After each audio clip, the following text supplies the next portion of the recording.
Primeiro sábado desse ano que eu estou pregando aqui na igreja. Então, já faz um tempinho já. É sempre bom poder compartilhar a palavra de Deus com os irmãos. Eu fiquei pensando que mensagem que eu traria para os irmãos nessa manhã. O título da mensagem é Quem é Jesus? A princípio pode parecer um título bastante simples, uma mensagem bastante simples. Nós vamos ver que a mensagem de hoje é uma mensagem bastante complexa e profunda. Nós vamos ver um pouquinho do que aconteceu com o grande conflito, qual a principal razão de Jesus ter vindo a essa terra e com que natureza que ele veio e quais as implicações que nós temos para nós hoje e como que nós podemos vencer assim como Jesus venceu. O que estava em jogo nesse cenário de grande conflito que Jesus veio para resolver, para dar o checkmate no inimigo. Com que natureza ele teve que vir para contra-argumentar as acusações de Satanás. E como que isso afeta a nossa vida hoje. É um sermão difícil, envolve algumas questões um tanto divergentes em nossa igreja. Dentro da nossa igreja, uma linha que pensa de um jeito e uma linha que pensa de outro jeito. Então, orem por mim, porque realmente um sermão muito difícil. Eu vou precisar da atenção redobrada dos irmãos. O texto-chave para nossa manhã está lá em Hebreus. Convido você a abrir a sua Bíblia, livro de Hebreus, ou a carta de Hebreus, capítulo 2, versos 10 a 18.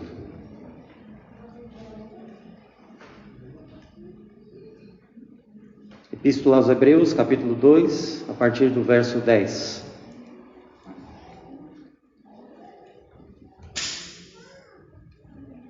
Porque convinha que aquele por cuja causa e por quem todas as coisas existem, conduzindo muitos filhos à glória, aperfeiçoasse por meio de sofrimentos o autor da salvação deles.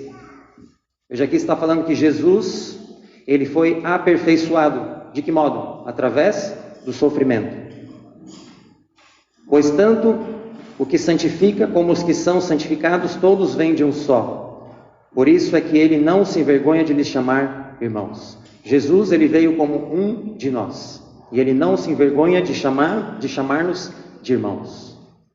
E assim como ele venceu e ele nos santifica, e ele se santificou, assim também ele nos santifica. Continua dizendo: a meus irmãos declararei o teu nome, cantar-te-ei louvores no meio da congregação. E outra vez, eu porei nele a minha confiança. E ainda, eis aqui estou eu e os filhos que Deus me deu.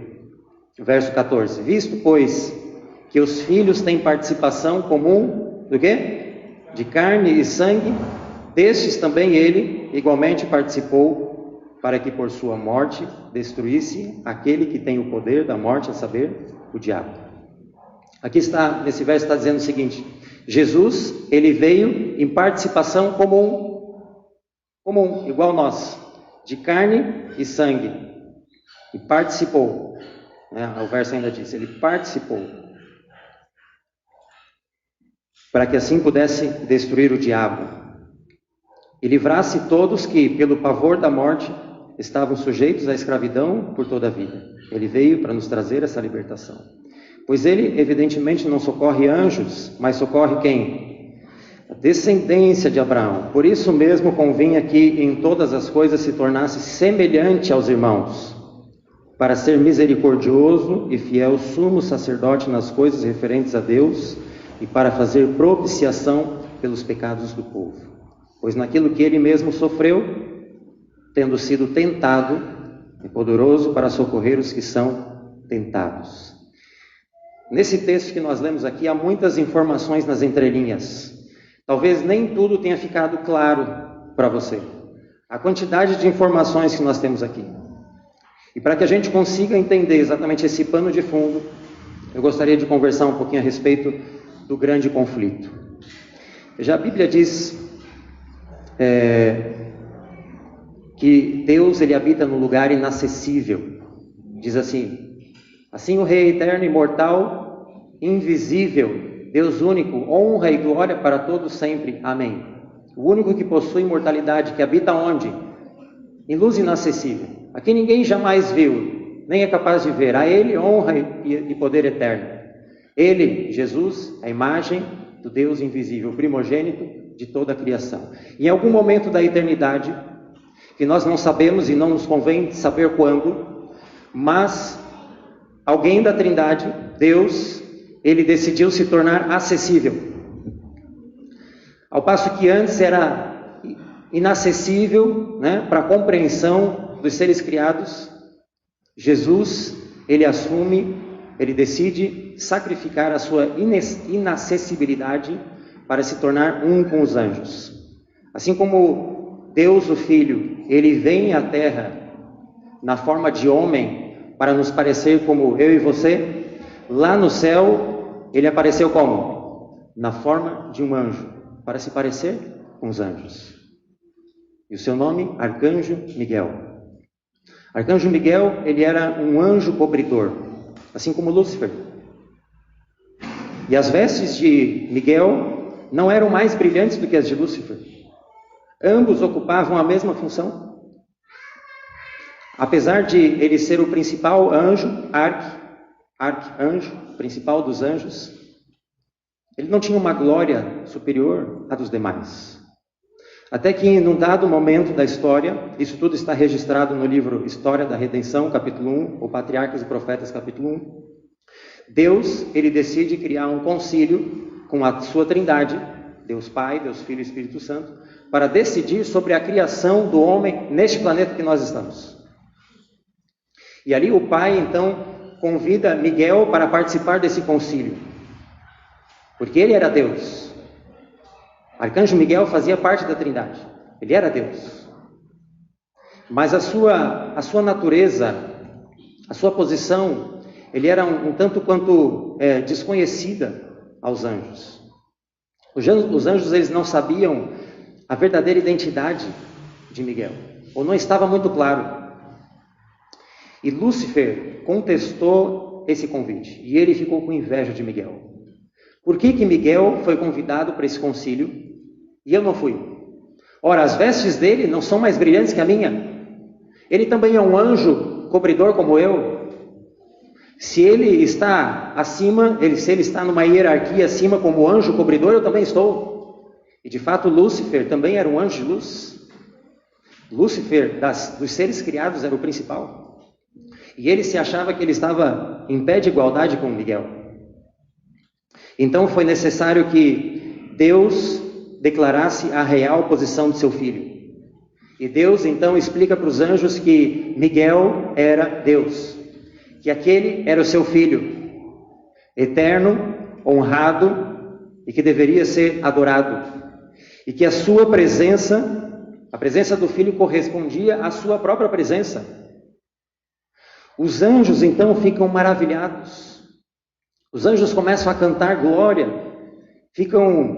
eles ficam felizes, lançam suas coroas aos pés de Miguel e começam a reverenciar, adorar Miguel, que de fato era Deus. Miguel era Deus, era o Filho, a mesma pessoa que veio a essa terra na forma de Jesus. Miguel era Deus e ele vivia em condescendência com suas criaturas. Miguel havia sacrificado a sua inacessibilidade para se parecer como um dos seus filhos, como um de suas criaturas. Os anjos estavam felizes, houve regozijo no céu. Ele se parecia como um anjo para estar próximo dos anjos. Eles estavam felizes por Deus estar junto com eles. Lúcifer também se dobrou, mas não sem relutância. Diz assim, História da Redenção: Lúcifer pensou em si mesmo como o favorito entre os anjos do céu. Tinha sido grandemente exaltado, mas isso não despertou nele louvor e gratidão ao seu Criador. Aspirava à altura do próprio Deus. Gloriava-se na sua altivez. Sabia que era honrado pelos anjos. Tinha uma missão especial a executar. Tinha estado perto do grande Criador e o resplendor incessante da gloriosa luz que cercava o eterno Deus tinha brilhado especialmente sobre ele. Pensava como os anjos tinham obedecido ao seu comando com grande entusiasmo. Não era seu vestuário belo e brilhante? Por que devia Cristo ser assim honrado? acima dele. Veja, aqui então surge o pecado num universo que até então havia sido perfeito.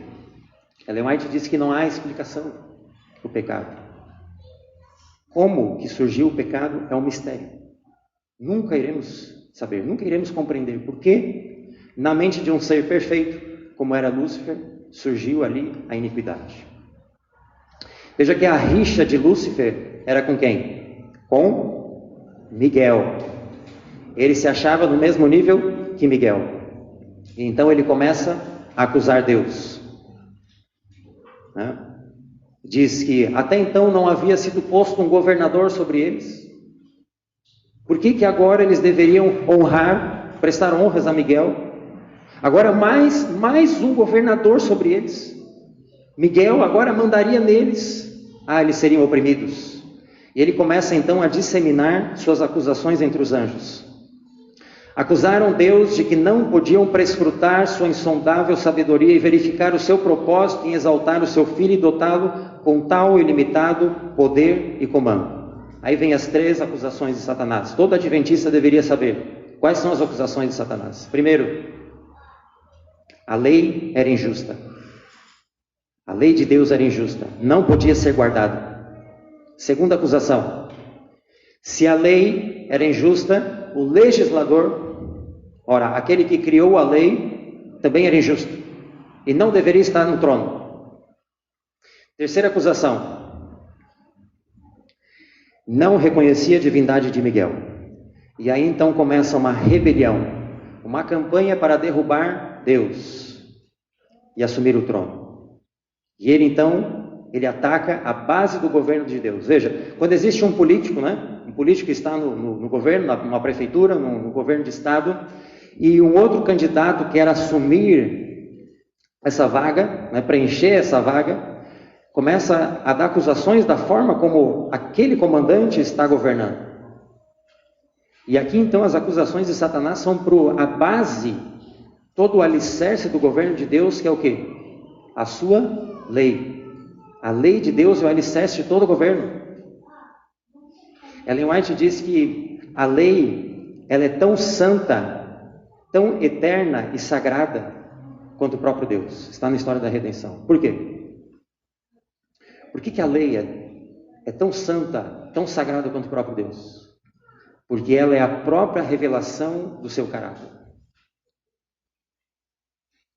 Tanto é que Jesus, ele desceu, veio a essa terra como homem para cumprir a lei.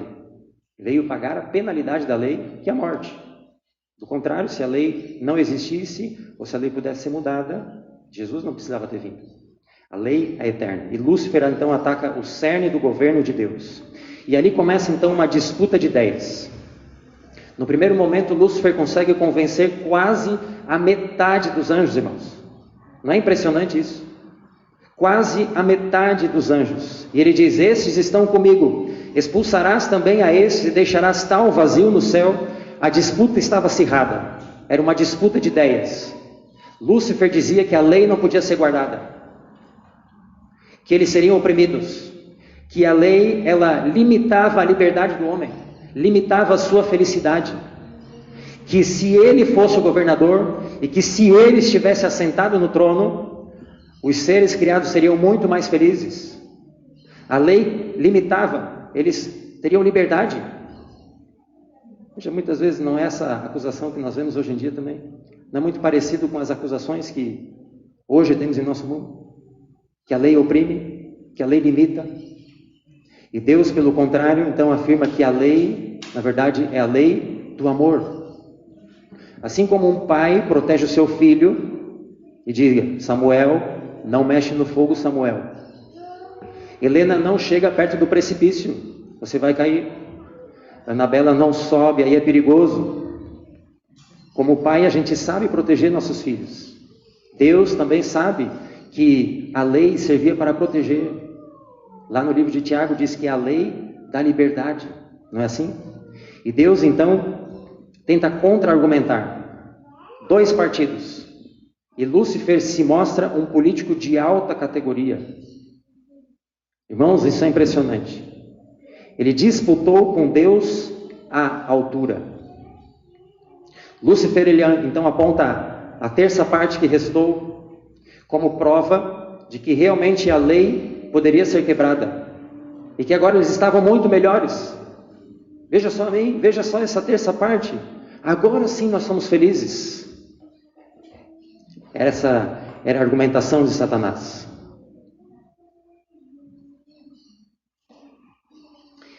Agora, a gente pode pensar assim: poxa vida, Deus não poderia destruir Lúcifer assim?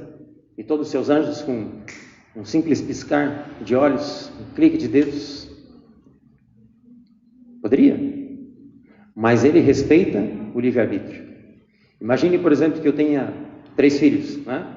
E nós tenhamos uma regra em casa de fazer todos os dias o culto às 6 da manhã, vamos supor. E nenhum deles gosta, mas um deles começa a reclamar. Não, culto, não quero. Tá. O que eu faço? Pego um canhão e explodo ele. O que ia acontecer no dia seguinte? 6 horas estava certinho, os outros 2 estavam ali, né? 6 horas certinho. Pai, a gente gosta tanto do culto, vamos começar a fazer 5h30. Não é assim? Seus filhos passariam a obedecê-lo por temor e não por amor. Não é assim que Deus age. Ele espera a obediência por amor. Por isso o grande conflito se desenrola por tantos milênios.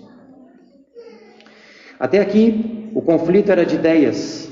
Lúcifer tinha se mostrado páreo. E agora ele tenta tomar o trono pela força. Ele tinha bons argumentos, a tensão aumentou. E ele então tenta entrar no conflito físico. Logicamente nós sabemos que fisicamente alguém é páreo para Deus? Não. Mas em termos de ideias, de argumentos, Satanás sim era páreo. Mas fisicamente não houve mais espaço para Satanás. E ele e seus anjos foram facilmente, né? Poderíamos até adicionar esse adjetivo, facilmente, foram expulsos do céu. E foram então lançados para a terra. Aqui na terra, então, Satanás finalmente poderia provar as suas teorias. Ou melhor, Deus poderia provar também o seu contra-argumento, de que realmente o homem vivendo sem a lei, como que seria a consequência? Caos, miséria, sofrimento. Não é tudo isso aí que a gente está vendo hoje? Na terra, então, começaram os conflitos entre os próprios anjos. Satanás, então, ele vislumbra o seu futuro. Ele começa a ver que aquilo não vai dar certo. Ele olha para a posição almejada que ele tinha no céu, há pouco tempo atrás, sua alta posição, e ele, então, deseja voltar novamente a assumir a posição que ele tinha. Está passando um anjo de luz, ele chama aquele anjo de luz e pede uma conferência com Deus. E ali, Deus, ele percebe que Satanás, ele não estava arrependido. Não era arrependimento,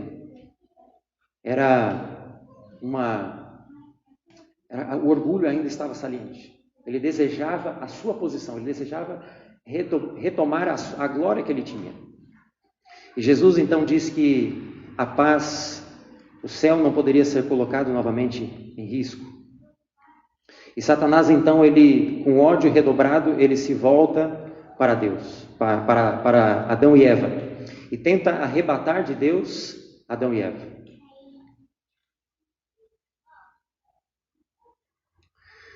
Se eles pecassem, Deus não poderia ser justificado. Se eles pecassem, Deus não poderia ser justo e justificador ao mesmo tempo. Pecado tem preço.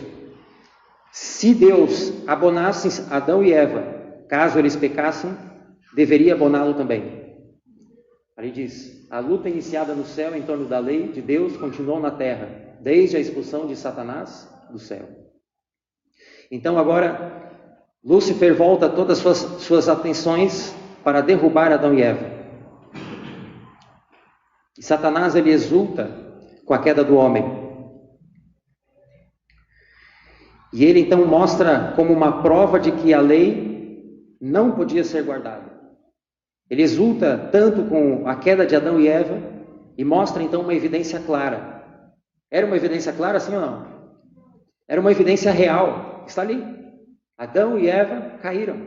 Está provado, ele disse. Está provado, o homem não consegue guardar a lei. A lei de Deus é um fardo. Adão, o primeiro homem a reivindicar a ideologia de Satanás. Veja só, Satanás, o anjo caído, declara que nenhum homem seria capaz de guardar a lei de Deus. Quando? Após a desobediência de Adão. Satanás alegava ser impossível para os seres humanos guardarem a lei de Deus. Impossível. Ele tinha um forte argumento, irmãos? Sim ou não? Estava ali a prova concreta. O homem recém-criado havia caído. Era tão forte que cravou na mente a dúvida em todo o universo. Deus vê então que a situação está delicada. Satanás agora conquista um reino para ele. Deus, juiz, passa a ser julgado. Era como se Deus se assentasse no banco dos réus. Não de forma literal, mas simbolicamente. Todo o universo começa a questionar, será que realmente Lúcifer não estava com a razão? Mesmo os anjos que não haviam sido caídos ainda eram simpatizantes de Satanás, simpatizavam com Lúcifer.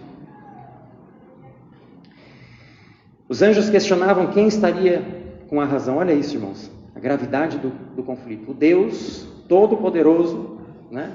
O Deus da glória, Todo-Poderoso, ele estava ali páreo, porque envolvia questões de livre-arbítrio. Aqui o grande conflito é real, a situação passa a ser crítica. A luta pela mente dos anjos e de todos os seres criados. De um lado, Deus diz que dá sim para guardar a lei. Do outro lado, Satanás diz que não dá para guardar a lei.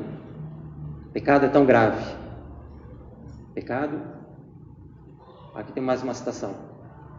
Satanás apontar o pecado de Adão como prova de que a lei de Deus era injusta e não podia ser obedecida. O que aconteceria se Deus destruísse a terra? Né? Poderia ter pensado, não deu certo, vamos começar tudo de novo, apaga tudo, vamos começar de novo. Ali tinha a terça parte, né, dos anjos e mais a raça humana. Deus poderia ter destruído tudo, mas a dúvida iria permanecer. Satanás então tem sido tolerado. Até quando? Até que alguém atinja a norma. Até que alguém comprove que tudo que Lúcifer apresentou como verdade, na verdade, é uma mentira. Certo? Alguém precisava provar que Satanás estava errado. Adão e Eva não conseguiram provar isso. Alguém precisava assumir a posição de Adão e provar que Lúcifer estava errado. Vocês estão acompanhando, irmãos? Até aqui tudo bem? Veja só essa citação. Ele veio ao mundo, Jesus, para que as ideias errôneas de Satanás, para que ideias errôneas que Satanás havia conseguido criar nas mentes dos homens a respeito do caráter de Deus, pudessem ser removidas. Jesus veio para ensinar sobre o Pai aos homens. Quando o objetivo de sua missão foi alcançado, a revelação de Deus ao mundo, o Filho de Deus anunciou que sua obra havia sido realizada, e que o caráter do Pai havia sido manifestado aos homens. Irmãos, aqui então entra a questão de acusação, né, e natureza. Normalmente nós pensamos em Jesus ele ter vindo a essa terra com uma missão de resgate, não é isso que nós pensamos? Jesus veio aqui então para morrer por nós pecadores, para que nós pudéssemos ir ao céu. Está errado isso? Certamente que não. Mas essa não é a missão principal de Jesus. Pegou? A missão principal de Jesus não é vir e morrer por você pecador. A principal missão de Jesus é contra-argumentar a mentira de Satanás e provar que Lúcifer estava errada. Essa é a primordial missão, essa é a principal missão, que as ideias errôneas que Satanás havia conseguido pudessem ser removidas. Essa é a principal missão. A segunda missão é então vir, morrer e pagar a penalidade do pecado. Essas são as duas missões. Se Jesus não conseguisse provar que Lúcifer estava errado, o seu sacrifício valeria de alguma coisa? Não. Satanás ainda continua com a razão. Somente provando que Satanás está errado é que Jesus pode ser o nosso substituto. Somente provando que Satanás está errado, ele pode ser finalmente o nosso redentor, o nosso mediador. Se Jesus não provar que Satanás está errado, quem vence o grande conflito? Satanás. De nada vale seu sacrifício. Se ele não provar, Satanás ele vence o grande conflito. Então a minha principal missão é provar que Satanás está errado no grande conflito. Veja, então vamos pensar em duas opções de acusação. Qual era então a real acusação de Satanás? E aí nós temos uma dicotomia, né? Uns pensam de uma forma, outros pensam de outra. Vamos analisar em conjunto, tá bom? Vamos pensar que a acusação de Satanás seja essa: seres não caídos não conseguem guardar a lei. Ok? Primeira opção. Segunda opção. Não, a acusação de Satanás não foi essa. Foi de que seres caídos não conseguem guardar a lei. Ok? Duas opções de acusações de Satanás. Satanás pode ter argumentado que seres não caídos não conseguem guardar a lei. Ou Satanás pode ter argumentado que seres caídos não conseguem guardar a lei. Qual foi a real acusação de Satanás? Antes de vermos qual acusação foi, vamos ver as implicações disso. Ora, se a acusação de Satanás é que seres não caídos não conseguem guardar a lei, Jesus ele veio com uma natureza não caída. Certo? Agora, se a acusação real de Satanás é que seres caídos não conseguem guardar a lei, é necessário que Jesus tenha vindo com o quê? Uma natureza caída. Já vamos nos aprofundar, aguenta aí. É isso que nós chamamos de natureza pré-lapsariana, uma natureza não caída, ou uma natureza pós-lapsariana, uma natureza caída. O que é lapsariana, pré-pós-lapsariana? Lapso quer dizer queda. Então, pré-lapsariana é antes da queda, e pós-lapsariana depois da queda. Ok? Então, quando falamos uma natureza pré-lapsariana, estamos dizendo que é uma natureza antes da queda, ou uma natureza não caída. Quando falamos natureza pós-lapsariana, falamos uma natureza depois da queda, ou uma natureza caída. Até aqui tudo bem? Veja, se Jesus assumiu uma natureza não caída, acusação A. Que acusações de Satanás ele provaria que era mentira?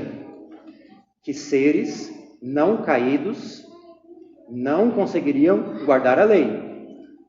Ok? Se Jesus veio com uma natureza não caída, ele provaria que seres não caídos conseguem sim guardar a lei. E refutaria a mentira de Satanás. Pergunto, Jesus precisaria provar isso ao universo, sim ou não?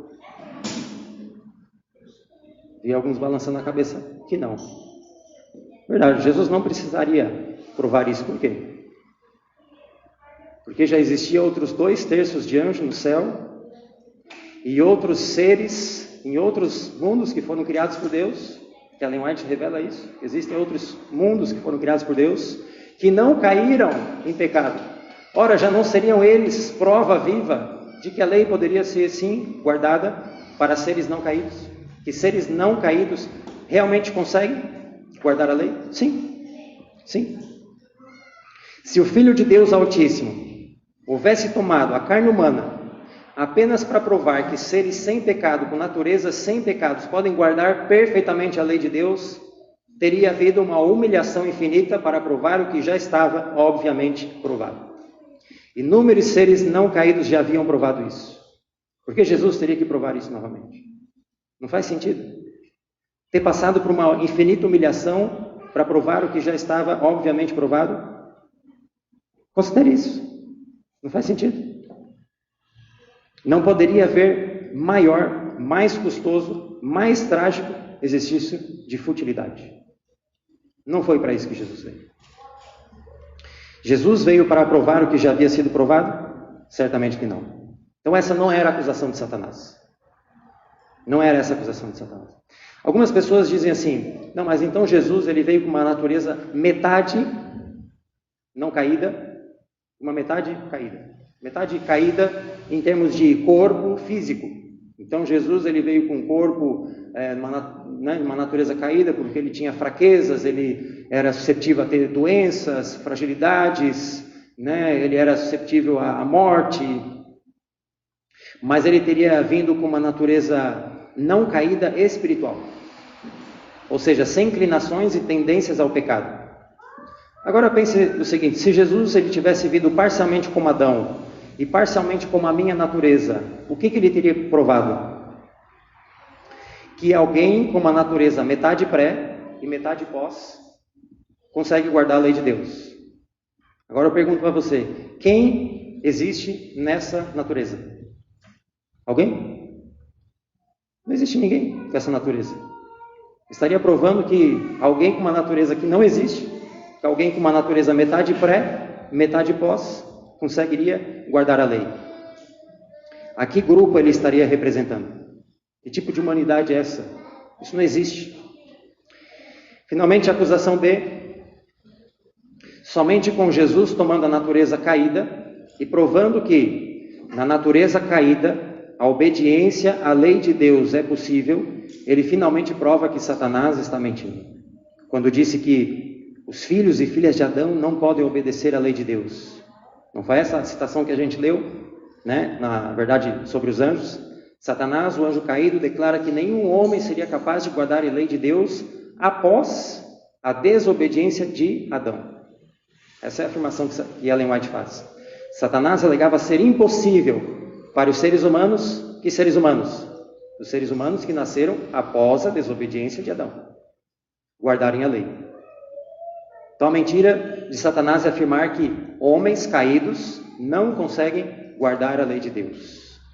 Essa é a acusação de Satanás. Então Cristo ele vem para mostrar que essa mentira, essa acusação é mentira. E o único que provou que Satanás está errado é quem? Jesus. Jesus, somente ele veio com uma natureza não caída e não pecou. Veja, aqui temos algumas citações.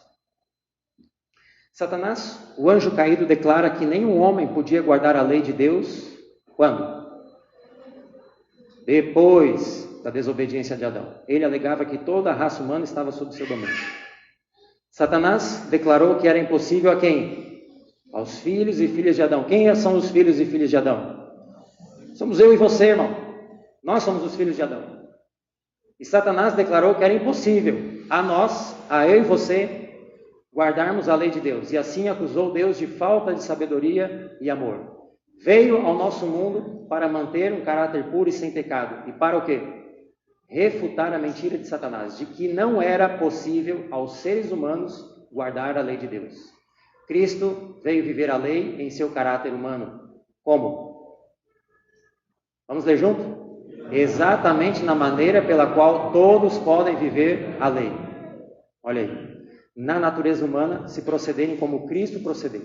Foram tomadas amplas providências para que o homem finito e que? Decaído, possa estar tão ligado com Deus que por meio da mesma fonte pela qual Cristo venceu em sua natureza humana, ele consiga resistir firmemente a apenas algumas das tentações. É isso que está escrito?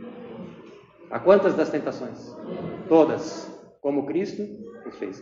Então veja, Jesus ele vem para derrubar a acusação de Satanás e também nos dar um exemplo de que nós podemos ser como quem?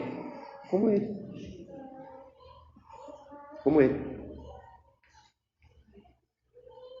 Se Jesus tivesse recebido um favor especial, quem dos filhos de Adão teria provado que Satanás estava errado? Ninguém. Se Jesus tivesse vindo diferente de mim, de você, quem iria conseguir vencer como Jesus? Se ele tivesse alguma vantagem sobre eu e você? Ninguém. Todos pecaram.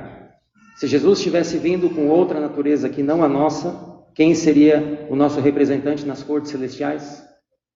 Olha aí, Jesus era sem pecado e não temia as consequências do pecado. Com exceção disso, sua condição era a mesma da tua. Cometemos muitos erros por causa de nossos errôneos pontos de vista acerca da natureza humana de nosso Senhor. Presta atenção nessa próxima frase, ó. Quando conferimos à sua natureza humana um poder que não é possível para o homem obter e seus conflitos com Satanás, destruímos a integridade de sua humanidade. Vamos dizendo assim, não, mas Jesus era Deus, né? Por que Jesus não pecou? Porque ele era Deus. Mas quando Jesus veio a essa terra, ele deixou a sua humanidade, a sua divindade de lado e viveu plenamente como homem. Aí você pergunta, tá, mas Jesus não fez milagres? Jesus não curou pessoas? Não ressuscitou Lázaro? Com que poder que ele fazia isso? Com o seu próprio poder? Não, com o poder do Espírito Santo. Tanto é que depois, quando os discípulos receberam a chuva temporã, Pedro, a própria sombra de Pedro, não ressuscitava os mortos? O mesmo poder que Jesus tinha, através do Espírito Santo, estava disponível para que nós pudéssemos vencer os conflitos com Satanás. Da mesma forma, sua condição era a mesma da tua. Vamos avançar. Temos aqui alguns textos de Ellen White, eu gostaria que você prestasse atenção. Vamos ler algumas citações, tá? Eu peço que você mantenha a sua atenção em foco, ok? Vamos ler alguns textos. A grande obra da redenção só poderia ser realizada ao tomar o Redentor o lugar de Adão caído. Ok, isso aí nós já vimos, né? Então, Jesus ele veio para assumir a posição do homem caído, lugar de Deus caído. O Rei da Glória propôs humilhar-se até o nível da humanidade caída. Ele tomaria a natureza do homem caído, engajar-se-ia na luta contra o forte inimigo que triunfou sobre Adão. Mais uma citação. A grande obra da redenção poderia ser levada a efeito pelo Redentor somente se ele tomasse o lugar do homem caído. Ao ser Adão assaltado pelo tentador, nenhum dos efeitos do pecado estava sobre ele, mas ele estava cercado pelas glórias do Éden. Não foi assim com Jesus. Está entendendo? Quando Adão caiu em pecado, ele tinha tudo para dar certo. Ele não tinha uma natureza caída, né? Ele não tinha o meio que ele vivia, era todo perfeito.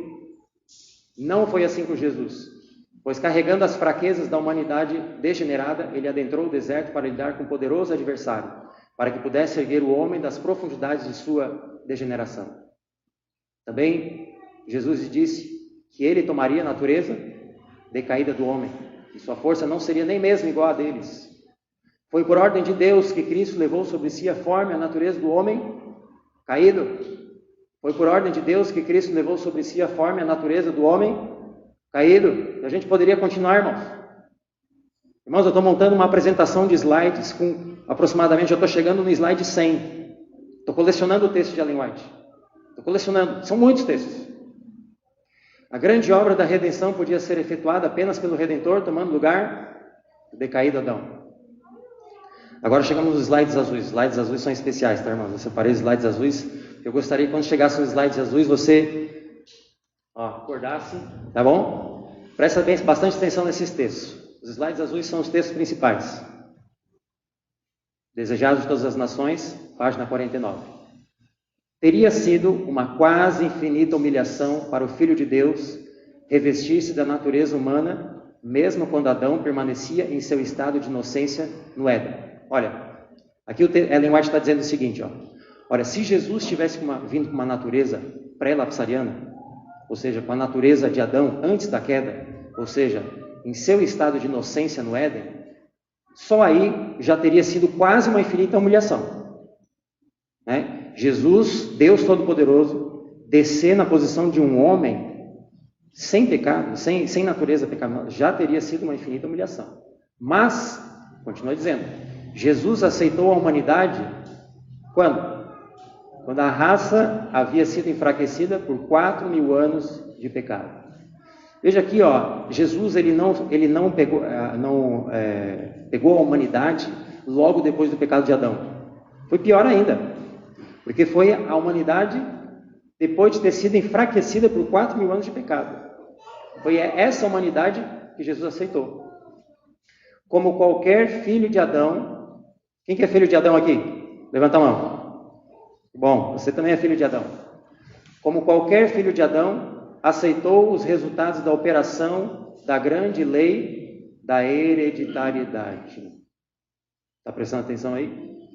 O que esses resultados foram, manifesta-se na história de seus ancestrais terrestres. Você sabe quem são os ancestrais terrestres de Jesus? É só olhar ali, Mateus, né? Ali tem a genealogia de Jesus. Foi descendente de, quem poderíamos citar aí? Raabe, prostituta, né? Foi ancestral de Jesus. Ruth, moabita, adoradora de ídolos. E mais, Davi, né? O adúltero, o assassino.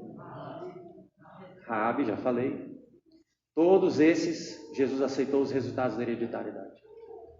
Veio com essa hereditariedade para partilhar de nossas dores e tentações e dar-nos o exemplo de uma vida,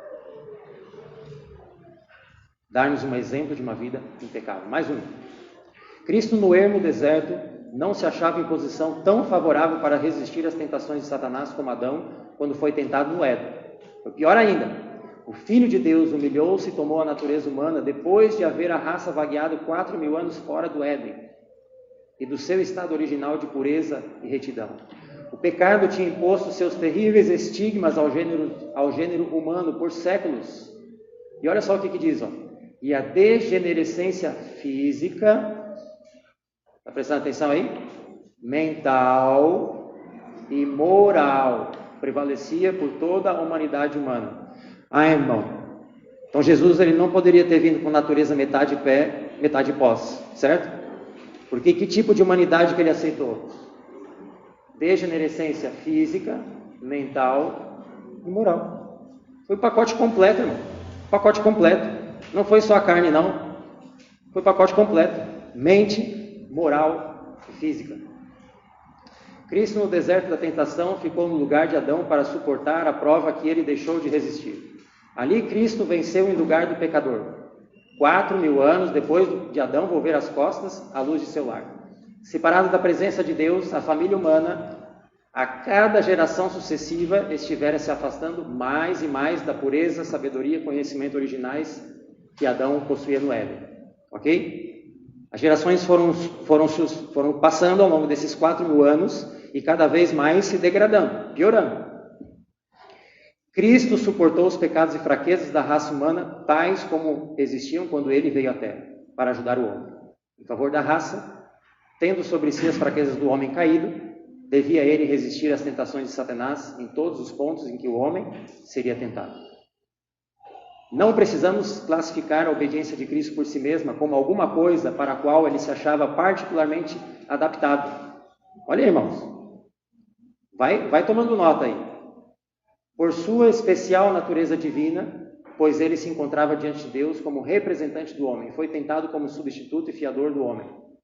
Se Cristo possuísse um poder especial que o homem, que eu e você, não temos o privilégio de possuir, Satanás ter-se-ia aproveitado desse fato. Satanás diz assim, opa, pera lá, tem maracutaia aí. Esse Jesus aí veio diferente dos filhos de Adão. Esse Jesus aí tem um poder especial para vencer o pecado que os outros não têm. Não era isso que Satanás teria acusado a Deus?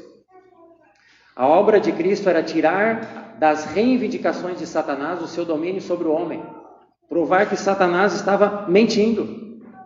De que sim, como homem, tentado como homem, prestando a obediência de um homem, o homem poderia finalmente vencer. O grande mestre veio ao nosso mundo, não somente para fazer expiação pelo pecado, mas também para ser um mestre, tanto por preceito como pelo exemplo.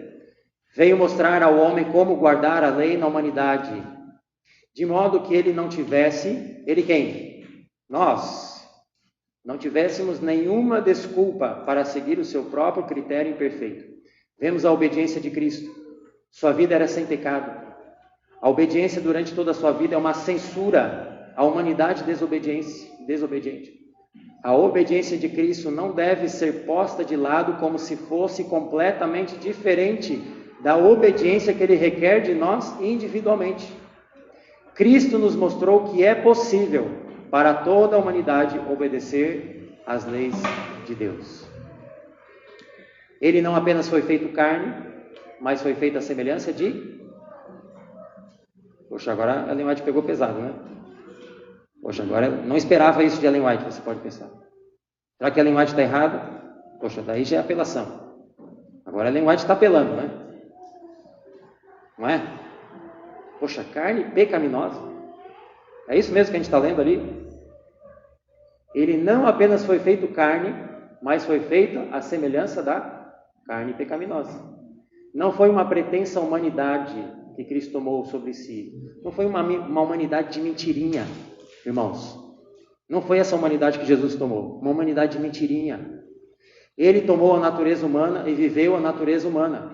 Ele estava rodeado de fraquezas. Exatamente aquilo que você deve ser, ele o era em natureza humana.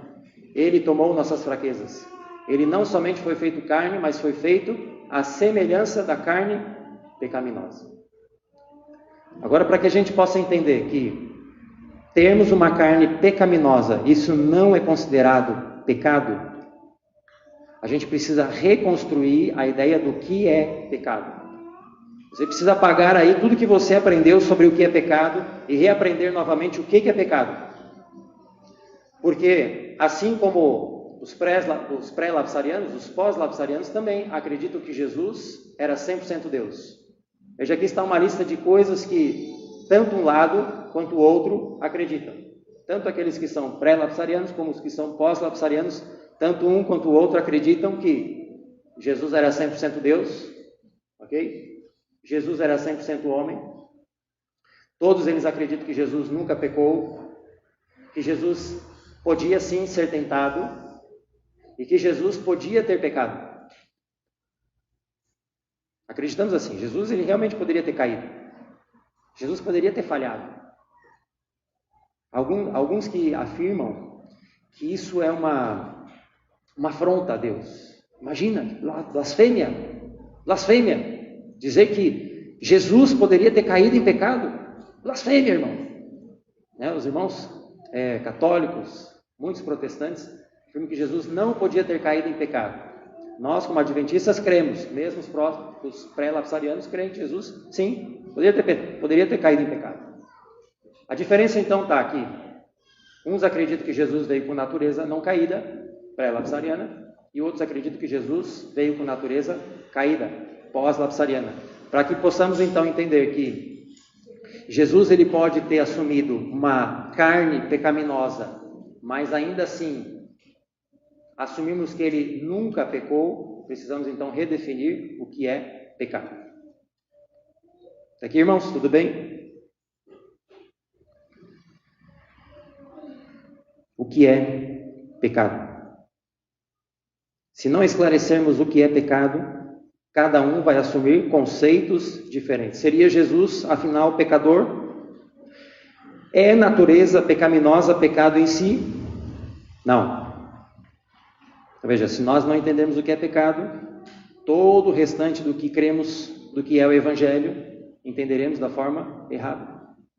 Precisamos reconstruir a base para conseguirmos construir o prédio em si. Se não tivermos o diagnóstico correto da nossa doença, como receitaremos o remédio correto? Não é? Normalmente nós somos ensinados que somos pecadores por natureza. Não foi assim que você foi ensinado? Eu fui assim ensinado. Que herdamos a culpa de Adão por hereditariedade. Que inclinações e tendências para o pecado já são pecados em si. Que como nascemos com tendências para pecar, somos considerados pecadores desde o nascimento. Que é o pecado original, né? Conforme pregava Agostinho e Calvino. O pecado original. Já nascemos pecadores. Todos os descendentes de Adão já nascem pecadores. E nesse caso, a partir dessa prerrogativa, podemos dizer que propensões, inclinações e tendências ao pecado já se consideram, já se classificam em si como pecado. Naturalmente, se entendermos pecado dessa forma, Não há outro jeito a não ser assumirmos que Jesus então veio com uma natureza não caída, porque Jesus nunca pecou. Se dissermos que tendências ao pecado, que natureza caída ou carne pecaminosa, isso já considera pecado, naturalmente temos que aderir um conceito pré-lapsariano. Do contrário, estaríamos afirmando que Jesus é pecador, e a gente sabe que não, Jesus nunca pecou. Agora, qual que é então, de fato, a definição de pecado? Aí está. Não há outra definição além dessa. A única definição de pecado encontrada na Bíblia é: pecado é a transgressão da lei. 1 João 3,4. Essa frase de Ellen White, eu tenho 8 citações iguais a essa. 8, dizendo a mesma coisa. Só existe uma definição. Só existe uma definição. Só existe uma definição. Se Ellen White diz que só existe uma definição, todas as outras definições que você receber do que é pecado são falsas ou são verdadeiras? São falsas. Só existe uma definição. Pecado é a transgressão da lei. Agora, como podemos entender isso? Ter natureza pecaminosa não é pecado. Pecado é quando sucumbimos a essa natureza humana. A culpa vem através da escolha. Ou por pensamento, ou por ação. Se eu penso errado, já estou sucumbindo. Não é necessariamente eu agir para sucumbir à tentação. Posso pecar pela mente ou pelas minhas ações. Mas o pecado eu sucumbo quando eu finalmente escolho, né? Quem sabe o que deve fazer o bem e não o faz, comete pecado. Tiago 4,17. Pecado é a nossa obstinada escolha de exercitar a nossa natureza decaída em oposição à vontade de Deus. Não nascemos pecadores desde o nascimento, irmãos. Não nascemos pecadores desde o nascimento. A Bíblia diz que os pais não levarão a culpa dos filhos. Filhos não levarão a culpa dos seus pais. Não é assim que diz? Como podemos ser naturalmente culpados pelos pecados dos nossos pais? Por hereditariedade. Se filhos não recebem a culpa pelos pecados de seus pais, não nascemos pecadores. Nascemos com propensões ao pecado, com tendências. Isso sim nós herdamos. Uma vontade, inclinações. E assim podemos dizer que Jesus ele podia ter paixões, inclinações, sem ser pecador. Irmãos, as tentações que Jesus teve no deserto eram reais. Às vezes a gente diz assim, né? A gente pensa assim, né? Transformar a pedra em pão, né? Se ajoelhado me adorares, lança-te daqui, os anjos. Irmãos, aquilo ali para Jesus, ele era inclinado àquilo. Você consegue entender isso? De que Jesus ele realmente foi tentado a fazer aquilo. Se a gente pudesse dizer assim, era como se os olhinhos brilhassem, né? Se for usar uma outra linguagem. Jesus ele tinha inclinação natural para aquilo. Aquilo foi uma tentação, foi difícil de vencer, irmão. Foi difícil para Jesus. Ele realmente foi tentado e realmente ele poderia cair. Mas graças a Deus, ele não caiu. E infelizmente, todos nós sucumbimos a essa natureza, caímos em tentação e pecamos. Mas é tentação pecado? É tentação pecado? Jesus foi tentado, mas mesmo assim, não pecou. Essa é a diferença entre nós e Jesus. Nós sucumbimos à inclinação da carne e ele não. Ok? Vamos avançar que o relógio urge. Por meio do Espírito Santo, então, nós podemos vencer as inclinações da carne. Eu gostaria de ler o texto de Romanos com vocês. Romanos, capítulo 3.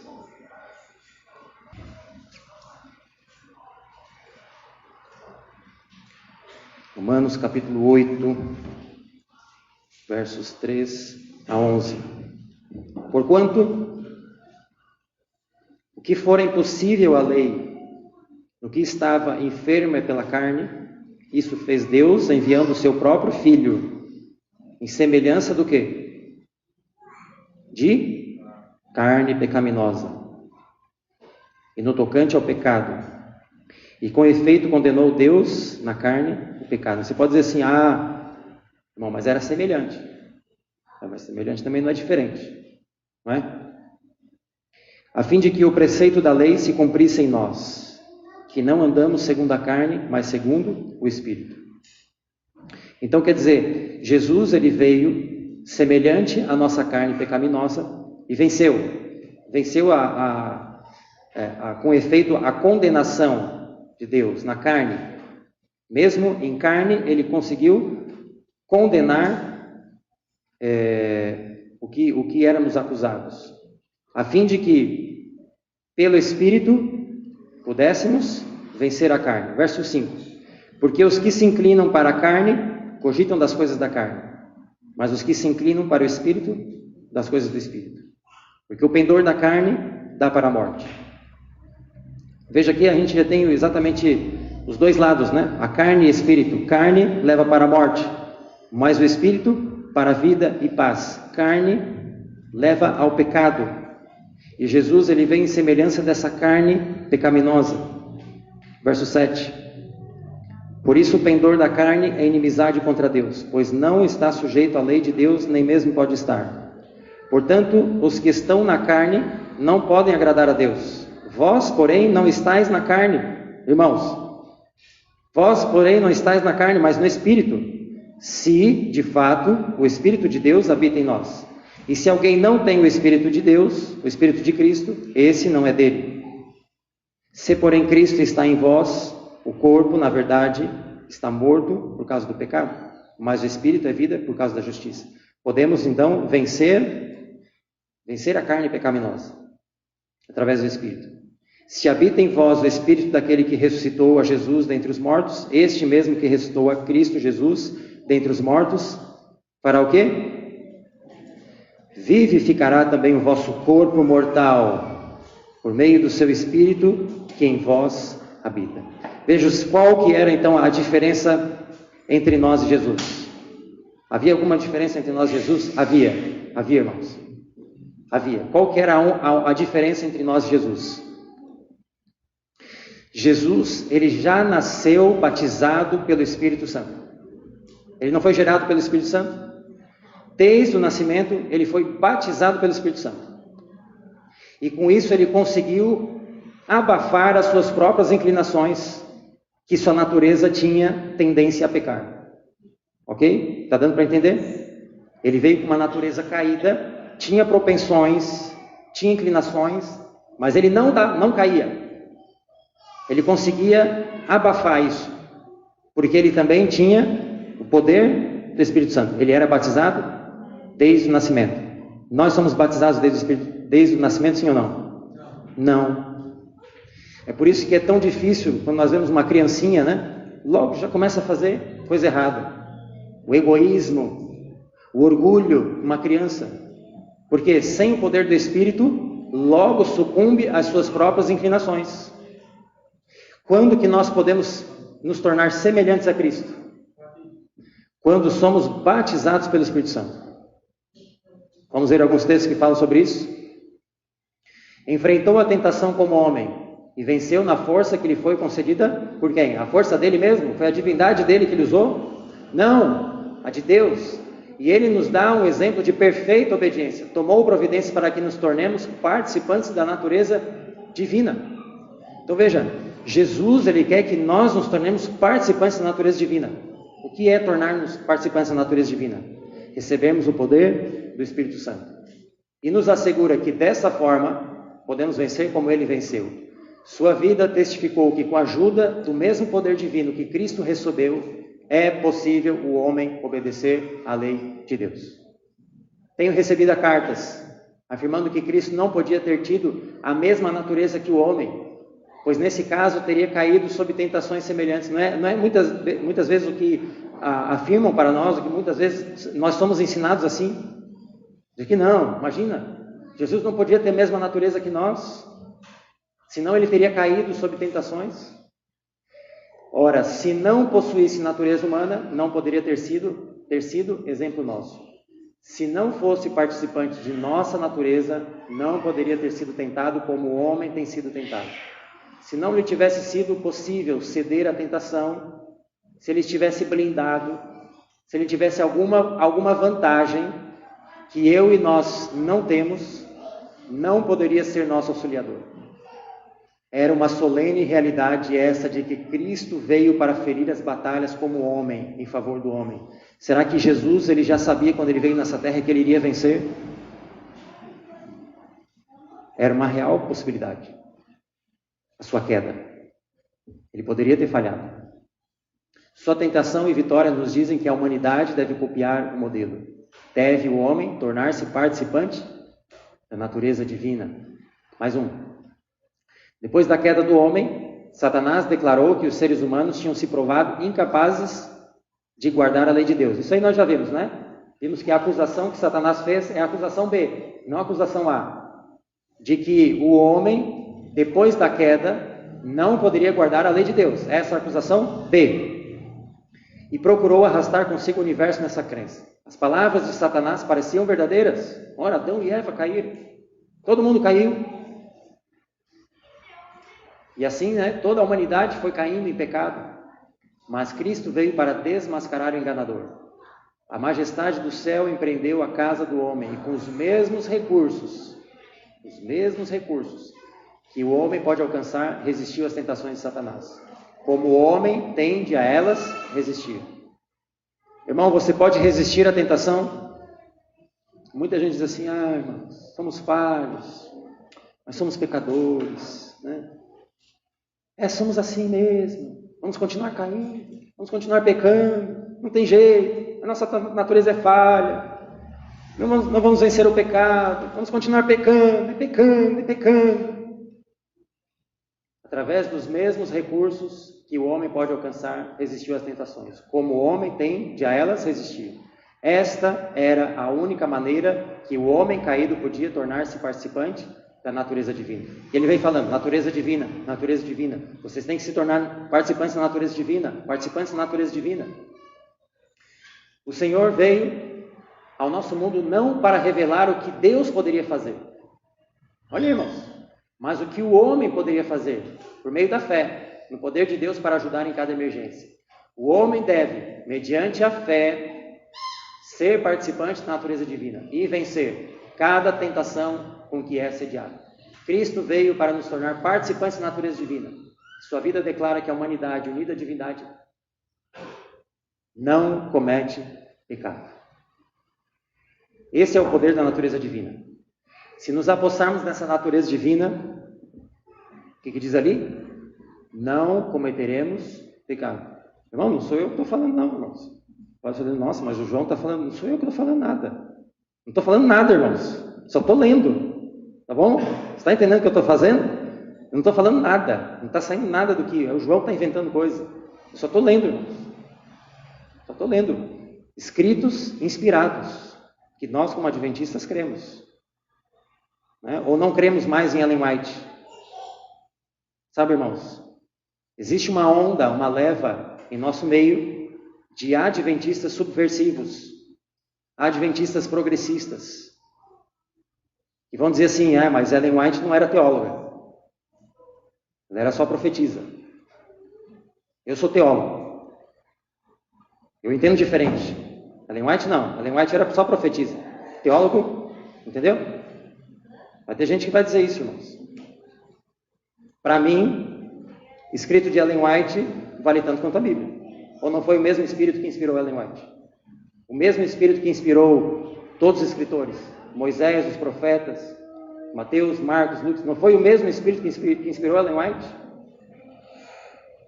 Ele assumiu a natureza humana com suas debilidades, com suas deficiências, com suas tentações. Foi tentado em todas as coisas a nossa semelhança. Não exerceu em seu próprio benefício nenhum poder que o homem não possa exercer. Enfrentou a tentação como homem e venceu na força que lhe foi concedida por Deus. Ele nos dá um exemplo de perfeita obediência. Tomou providências para que nos tornemos participantes da natureza divina e nos assegura que podemos vencer como ele venceu. Sua vida testificou que com a ajuda do mesmo poder divino que Cristo recebeu, é possível ao homem obedecer à lei de Deus. Ponto. Está aqui, Satanás, sua acusação de que o homem, mesmo depois da queda, não conseguiria vencer. Aí Jesus mostra a si mesmo. Jesus mostra a si mesmo como vencedor. Porque ele, com a mesma natureza caída, Mesma natureza do homem depois da queda de Adão. Veio, participou da natureza divina, sendo homem, e venceu. E aí ele mostra que é possível ao homem obedecer à lei de Deus da mesma maneira. Deixa eu passar isso. Vamos para isso. Sempre devemos ser gratos porque Jesus provou para nós, por fatos concretos, irmãos. Não é de mentirinha, não. Por fatos concretos, que o homem pode guardar os mandamentos de Deus, contradizendo a falsidade de Satanás de que o homem não pode guardá-los. O grande mestre veio ao nosso mundo para estar à frente da humanidade, para assim elevar e santificar a humanidade por sua santa obediência a todos os requisitos de Deus, mostrando que é possível obedecer a todos os mandamentos de Deus. Ele demonstrou que é possível uma obediência que ora cai, ora levanta, que ora cai, que ora levanta, que ora cai, que ora levanta. É assim? Uma obediência que dure toda a vida. Irmãos, é muito bonita a história que ela fala de Enoque, né? Enoque realmente era um homem que viveu à altura dessa norma, né? E ele falava isso para os outros, para os seus outros conterrâneos. Meus amigos, ele falava, né? Podemos obedecer à lei durante toda a vida. E ele falava isso, os conterrâneos. Não, Enoque, você está errado, né? Nós somos assim, somos assados, somos assim, somos assados, né? Portanto, ele dá ao mundo homens escolhidos e representativos, assim como Enoque, como o pai deu ao filho, para exemplificar em sua vida a vida de Jesus Cristo. Irmãos, para a gente então encerrando, o relógio urge. Poderia continuar citando inúmeros textos. Eu estava conversando, né, em casa. Será que eu mostro todos esses textos? Será que eu mostro só um ou dois? Eu fiz, não, mesmo que repita a mesma informação, eu vou colocar outros textos. Poderia ter colocado mais. Mas para afirmar, irmãos, que essa era realmente a posição de Ellen White, era assim que ela cria. Se você vê algum outro texto que talvez distorce um pouco disso, são poucos textos e você tem que analisar juntamente com os outros textos de Ellen White. Então existem, por exemplo, 100 textos, vamos dizer assim, 100 textos. 90 citam isso. 10 podem citar alguma outra coisa. Você precisa entrar em acordo com os outros 90 textos, porque Ellen White, da mesma forma como a Bíblia, não pode se contradizer. Ok? Então, por exemplo, se alguém vier lhe falar assim, mas existe a carta de Baker. Talvez essa informação que eu estou jogando para você não quer dizer nada. Mas talvez se você estudar um pouquinho mais, alguém tenta contra-argumentar com você com uma tal de carta de Baker. Se você analisar a carta de Baker, é uma carta maravilhosa. Uma carta que Ellen White escreveu a um pastor na Austrália chamado Baker. Está totalmente de acordo com o que nós lemos aqui. Totalmente de acordo. Mas se você pegar um texto isolado, né, e destoar ali do que você quer, você pode apresentar uma outra mensagem para a carta de Baker. Agora, qual foi a grande tese de Ellen White a respeito da natureza de Cristo? Vamos dizer assim, o grande corpo teológico do que ela tinha para apresentar sobre a natureza de Cristo. Qual foi? O livro O Desejado de Todas as Nações. O livro Desejado de Todas as Nações foi escrito depois da carta de Baker. Ok? Caso você pense que ela tenha mudado de ideia. Não. Além disso, a carta Baker existia ali contextos, informações que nós não temos informação, porque era uma carta privada, não era como um livro. Se Ellen White tivesse algo novo a apresentar para a igreja, ela teria colocado num livro, não numa carta privada Baker. Então, tinha informações ali restritas. É como se eu digo assim, mando uma mensagem para a Vivian. Tô indo para casa, né? Mando uma mensagem. Ela diz assim, passa na padaria e compra pão. Eu digo, ok. Ela não precisa mandar uma mensagem para mim, para dizer assim, não se esqueça que nosso endereço, onde a gente mora, é rua, não sei o que, número tal, né, CEP. Não, porque são informações que são compartilhadas. Dentro de uma carta existem informações que são restritas, nós não temos acesso, mas que certamente Ellen White e Baker tinham. Irmãos, indo para o ponto final, tá? Esse aqui é o gráfico que eu apresentei para você no último sermão que eu preguei aqui na igreja no ano passado, não sei se você lembra. O que eu quero pegar desse gráfico aqui, essa última parte aqui, tá? Aqui estão os últimos acontecimentos antes da volta de Jesus. Agora nós sabemos que existe um período de tempo, depois do fechamento da porta da graça, que Jesus ainda não volta. Existe um lapso de tempo aqui, desde que Jesus sai do santuário, finaliza a sua obra, o juízo, antes que ele volte definitivamente. Existe um período de tempo, ok? Está acompanhando? E quem são os 144 mil? São exatamente os vivos que estarão, os salvos vivos durante esse período de tempo aí na volta de Jesus. E como eles vão viver nesse período? Você sabe? Como que eles vão viver? Pela fé, sem cometer o quê? Pecado. Você estudou isso, né? Se você fez estudo bíblico, você sabe disso. É assim que nós cremos.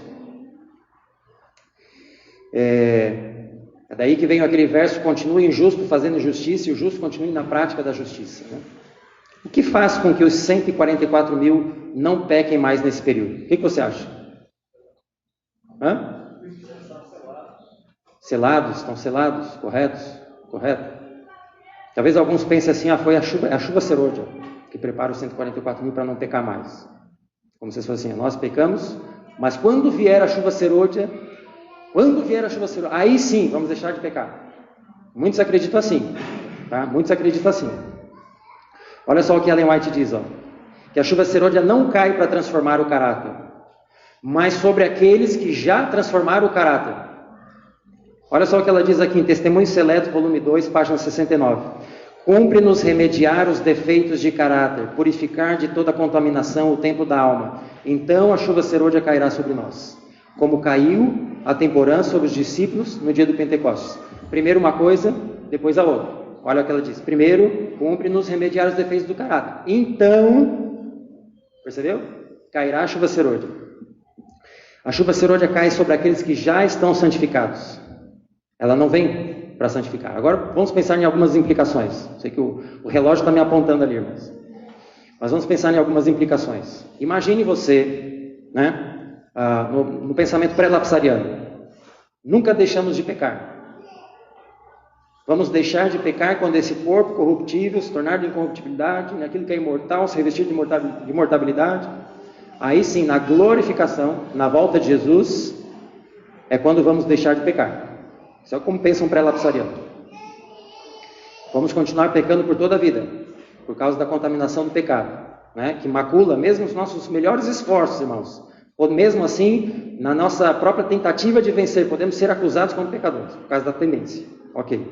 Então o foco do pré-lapsariano está na justificação. É somente aquilo que Deus faz por mim, nunca o que eu faço. Foco unicamente no que Cristo fez por mim. Uma inevitável conclusão é: não deveríamos falar em perfeição de caráter, como pré-lapsarianos. Você concorda? Como pré-lapsarianos não podemos falar em vencer o pecado, em perfeição de caráter. Se vamos pecar somente na volta de Jesus, vamos deixar de pecar.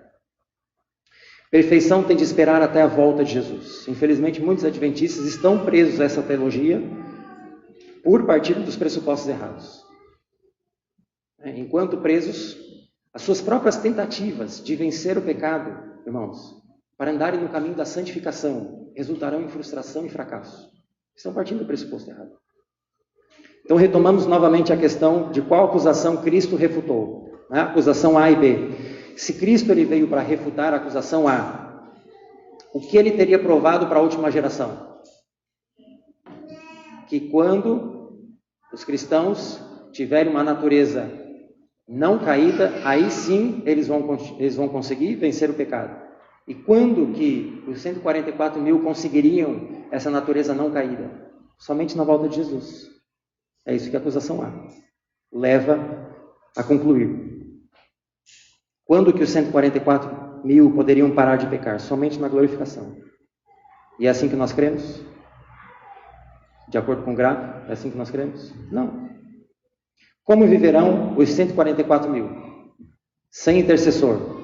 Jesus ele já vai ter terminado a sua obra no lugar santíssimo. O juízo que começou em 1844 finalizará um pouco antes da volta de Jesus. O que nós chamamos de fechamento da porta da graça. Nesse período de tempo, não há arrependimento, não há perdão, não há intercessor. E como viverão os 144 mil? Viverão sem pecar durante esse período. Isso só é possível se Jesus provou isso para nós, vivendo uma vida com a mesma natureza nossa.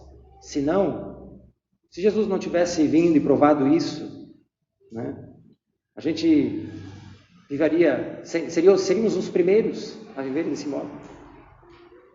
Logicamente que Deus nos dá essa certeza de que mais do que uma teoria, isso realmente pode se tornar algo real, porque Ele já provou que podemos. Não fique pensando, irmãos, que a chuva serôdia é um pó de pirilim-pim-pim, que vai fazer você parar de pecar. Isso é algo que você deve amadurecer ao longo da sua vida. Vamos para os últimos slides, irmãos, antes de encerrarmos. Cumpre-nos lembrar a maneira em que Cristo trabalhava. Ele fez o mundo, fez o homem. Depois veio em pessoa ao mundo a fim de mostrar a seus habitantes como viver vida sem pecado. Quem não tem suficiente fé em Cristo para crer que Ele pode livrá-lo de pecar, não tem a fé que lhe dará a entrada no reino de Deus. A pergunta é: continuaremos a pecar como se fosse impossível vencermos? Como devemos vencer?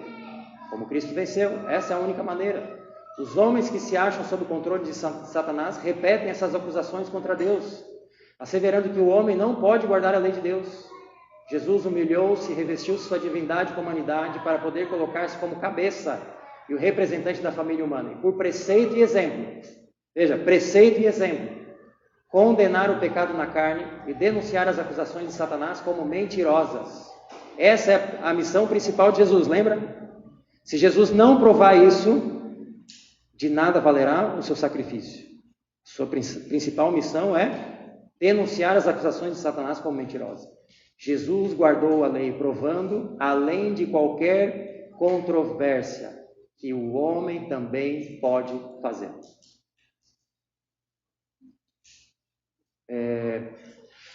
A primeira frase aqui, para nós tomarmos velocidade, diz que Cristo vai voltar em breve, né? Mas vamos nos ater aqui à última parte. Quando Ele vier, não nos há de purificar de nossos pecados, remover de nós os defeitos que há em nosso caráter. Veja só, não é isso que Jesus vai fazer na sua volta, não. Você fica achando que você vai ser, quando Jesus vier, Jesus vai transformar o seu caráter na sua volta, irmão? Você está enganado. Jesus não vai transformar o seu caráter na sua volta. Quando Ele vier, não nos há de purificar de nossos pecados, remover de nós os defeitos que há em nosso caráter, ou curar-nos das fraquezas de nosso gênio e disposição. Se acaso esta obra houver de ser efetuada em nós, sê-lo-á totalmente quando? Antes da volta de Jesus. Temos que transformar o nosso caráter antes da volta de Jesus, com a mesma natureza caída. Já estamos chegando ao fim.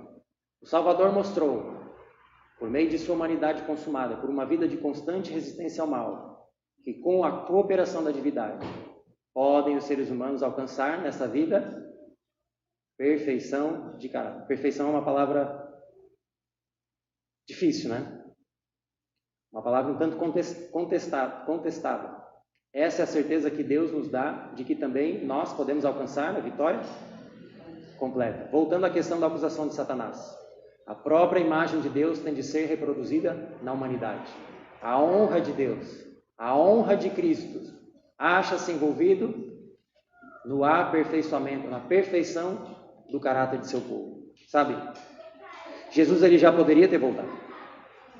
Mas nós também precisamos reivindicar a honra de Deus, a honra de Cristo. Deus está guardando um povo para que nós também possamos ser um argumento. Para dizer, além de Jesus ter vencido, tem mais estes. Entendeu? Tem mais estes que conseguiram vencer também.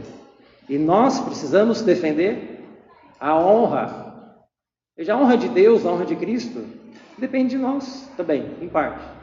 Acha-se envolvido no aperfeiçoamento do caráter de seu povo. Irmãos, antes que você saia pensando que estamos pregando sobre perfeccionismo, não é isso que estamos pregando. Fazendo um pequeno adendo. Ninguém alcança um estágio de impecabilidade, o qual não é mais possível pecar. Cheguei num nível, agora não peco mais. Não é isso que estamos pregando aqui. Nada disso. Também não é salvação pelas obras. Nem deixaremos de pecar por esforço próprio. É por mérito próprio que eu vou conseguir vencer os pecados? Não. Somente quando formos participantes da natureza divina. É esse o convite que Deus nos faz. Se você quiser vencer, como Jesus venceu, você precisa ser participante da natureza divina. Mediante o quê? A fé. Somente assim podemos vencer. Nos apossarmos dessa natureza. Também nunca alcançamos um estágio de perfeição plena, pois continuaremos a crescer continuamente em graça. Quer dizer, o conceito de perfeição não é estático. Quando uma criança nasce, ela nasce sem dentes, mas é perfeita sim ou não? Para aquele estágio da vida dela, é uma criança perfeita. Uma flor, quando está crescendo, antes de se desabrochar, ela ainda não se desabrochou, mas ela não é perfeita. É perfeita. O estágio de perfeição vai à medida que crescemos em crescimento. Ao passo que quando decidimos seguir Jesus, e pecados que até então éramos desconhecidos, e vêm a nossos olhos, temos a oportunidade de vencê-los também. Jesus vai nos dando poder para vencer gradualmente, um passo de cada vez. Não é uma perfeição plena, estática, mas gradual.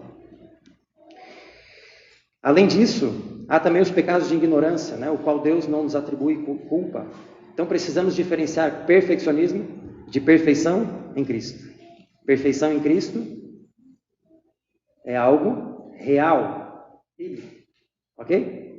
Existiu um período, um grupo de pessoas, na época de Ellen White, praticamente uma associação inteira nos Estados Unidos, que pregou exatamente isso, que era possível ser perfeito, que quando chegasse no plena perfeição não poderia pecar mais, chamava de movimento da carne santa. E eram pré-lapsarianos também. Tá? E Ellen White condenou esse grupo. Disse que era luciferiano.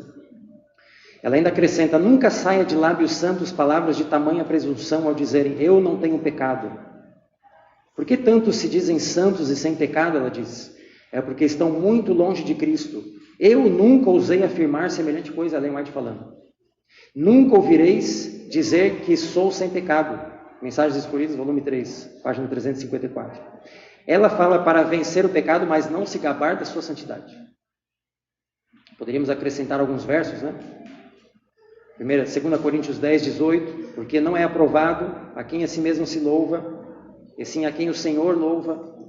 1 João 1, 8, se dissermos que não temos pecado nenhum, a nós mesmos nos tornamos culpados, e a verdade não está em nós. Romanos 3, 23, todos pecaram e carecem da glória de Deus. Então veja, aqueles que buscam a perfeição de Cristo, os 144 mil, qual que é o motivo da angústia deles? Por que eles passam a angústia de Jacó? E não saber se eles mesmos estão aprovados ou não. Entendeu? Eles nunca julgam ter alcançado a perfeição. Essa é a luta dos 144 mil. Eu gostaria de finalizar deixando algumas sugestões de livros que falam sobre isso. Se você tiver interesse em pesquisar mais sobre isso, aqui estão alguns livros. Pastor Jean Zucker, Pastor Dennis Priebe, Pastor Ralph Larson, todos pastores adventistas, irmãos. Tá? Pastor Herbert Douglas, esse também, Pastor Herbert Douglas. Pastor Herbert Douglas, pastor muito conhecido, tem livros da própria CPB. Todos os pastores pós-lapsarianos. Veja quem mais, se você quiser algumas sugestões de vídeo. Pastor Doug Batchelor, pós-lapsariano também. Pastor Ted Wilson, pós-lapsariano também. Presidente, nosso presidente. Pastor Larry Kirkpatrick, Dennis Priebe. Se você quiser aprender um pouco mais sobre isso. Para finalizarmos, irmãos, Cristo é a escada que Jacó viu, tendo a base na terra e o topo chegando à porta no céu, ao próprio limiar da glória. Se aquela escada houvesse deixado de chegar à terra, por um único degrau que fosse, teríamos ficado perdidos. Mas Cristo veio ter conosco onde nos achamos. Tomou nossa natureza e venceu, para que, revestindo-nos de sua natureza, nós pudéssemos vencer também. Feita em semelhança de carne do pecado, viveu uma vida isenta de pecado. Agora, por sua divindade, firma-se ao trono do céu, ao passo que pela sua humanidade se liga a nós. Manda-nos que, pela fé nele, atinjamos a glória do caráter de Deus. Portanto, devemos ser perfeitos, assim como é perfeito vosso Pai que está nos céus. Irmãos, a norma é alta? Mas ela continua alta. Não foi nós que colocamos ela mais alta, foi nós que nos afastamos da norma. Isso parece ser impossível para você? Alcançar essa norma? Viver uma vida sem pecados, em carne pecaminosa? Tome posse desse sonho, aparentemente impossível, né? Entre aspas. Aponte para Jesus e diga: lá está aquele que venceu, que me deu o exemplo de que eu também posso vencer. Porque se ele veio com a mesma natureza que a minha e venceu, posso eu também, de carne e osso, assim como ele, fazer isso na minha vida também. Creia isso pela fé. Que Deus te abençoe. Vamos colocar de pé e encerrarmos uma oração.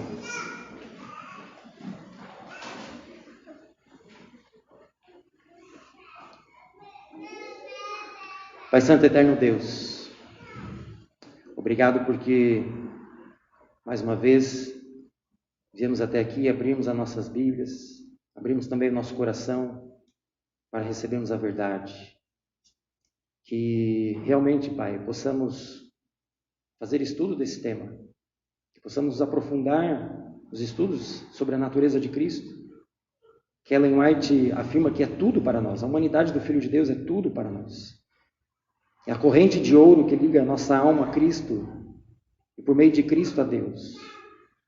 Que possamos continuar os nossos estudos em oração, em contrição, para que realmente possamos conhecer a verdade sobre esse tema.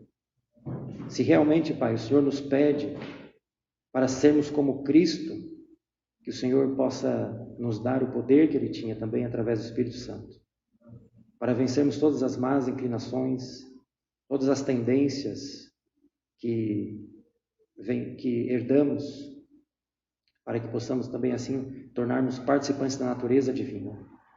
Que o Senhor possa abençoar a cada um aqui. Que cada um aqui seja instigado por esse tema e que pesquise por si mesmo para tirar suas próprias conclusões. Para que assim também, por meio da fé, possa abraçar essa mensagem e vencer. Dá-nos um bom restante de sábado e que o Senhor continue a trilhar a nossa caminhada juntamente conosco, para que possamos fazer parte também desse grupo que chegará depois do fechamento da porta da graça e continuará vivendo conforme a dignidade de Cristo. Leva-nos em segurança para nossos lares, é o que nós te rogamos, por Jesus. Amém.